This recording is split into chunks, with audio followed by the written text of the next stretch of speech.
As catapultas em geral podem ser classificadas pelo conceito físico de armazenar e liberar energia para o lançamento de projétil. Existem muitas grandezas no projeto de uma catapulta. Dentre eles estão trajetória, inércia, energia cinética, força gravitacional, lançamento oblíquo de projéteis, força elástica, energia potencial, elástica. Utilizaremos algumas dessas grandezas para formular nosso ângulo de ataque, para que o projétil tenha sustentação e estabilidade ao ser lançado. Usando o conceito de força elástica e energia potencial elástica, temos uma noção do acúmulo e liberação de energia para o lançamento do projétil, assim como sua força, que irá influenciar em sua velocidade e seu destino. Também vamos usar uma equação do segundo grau para traçar a trajetória do projétil até o seu alvo. Para que o projeto seja desenvolvido, é necessário saber sobre alguns conceitos da física, e eu vou estar falando um pouco sobre eles agora. Começando pela dinâmica.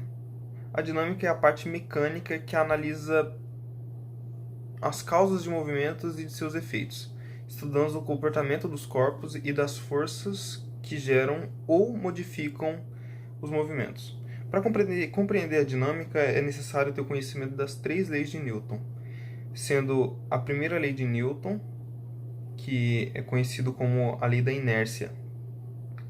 Essa lei diz que um corpo em repouso tende a permanecer em repouso e um corpo em movimento tende a permanecer em movimento desde que nenhuma outra força atue sobre ele. A segunda lei de Newton é conhecida como o princípio fundamental da dinâmica. Nesse princípio, a força é mostrada como sendo sempre diretamente proporcional ao produto de sua massa e sua aceleração, que gera aquela fórmula da força. Força é igual a massa vezes aceleração. Já a terceira lei de Newton é o princípio da ação e reação. De acordo com esse princípio, diz que quando um corpo exerce uma força sobre outro corpo, esse outro corpo exerce uma mesma força de intensidade e direção com um sentido oposto. Outro conceito é a transformação de energia. A transformação de energia é um fenômeno físico onde uma forma de energia se transforma em outra. Todo tipo de energia pode ser transformada em algum outro tipo de energia, assim como no funcionamento de um motor, onde a energia térmica é transformada em uma energia mecânica. Aerodinâmica. A aerodinâmica é o estudo de como as forças atuam sobre um objeto no ar.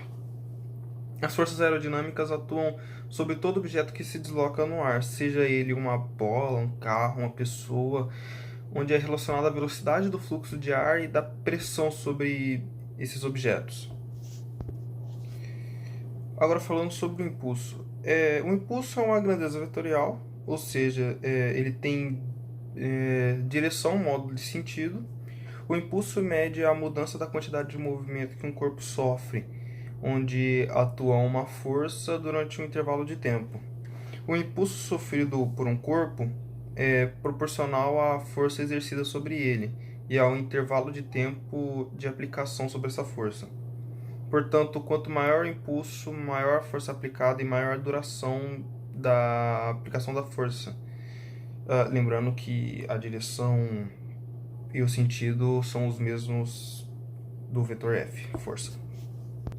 Sobre o movimento, nós podemos falar que existem 2 tipos de movimento: o movimento uniforme e o movimento uniformemente variado. O movimento uniforme ocorre quando um corpo se desloca em linha reta com velocidade constante. No movimento uniforme, o objeto percorre espaços iguais em intervalos de tempos iguais. Já no movimento uniformemente variado, trata-se de um movimento onde a aceleração ocorre em uma taxa constante. Quando um objeto desenvolve movimento uniformemente variado, a velocidade dele irá variar, isso sendo aumentando ou diminuindo de forma constante a cada segundo. Vou estar colocando aí na tela os cálculos que nós fizemos para determinar certas coisas como a velocidade do lançamento em que a bola tem que sair, a altura máxima em que ela vai chegar, a aceleração dela e a força que precisa ser feita para ela sair, né, nessa velocidade. E dessa forma a gente concluiu que ao aplicar uma força de 0,0029 newtons na ângulo de 45 graus, a bola de isopor com 8 centímetros de diâmetro e mais ou menos uns 4 gramas, que foi o que a gente encontrou, ela irá chegar a uma velocidade de 1,43 metros por segundo e uma altura de 0,05 metros, ou seja, uns 5 centímetros, a partir do ponto de lançamento. E assim, dessa forma que a bola consegue lançar os 2 metros de distância para acertar os alvos. Em relação ao cronograma, nós temos o intuito de começar com a compra dos materiais necessários para construir a catapulta.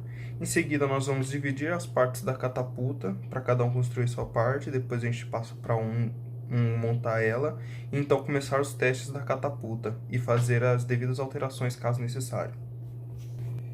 E por último, agora eu vou estar deixando uma imagem aí de uma catapulta, que é o conceito que a gente quer colocar.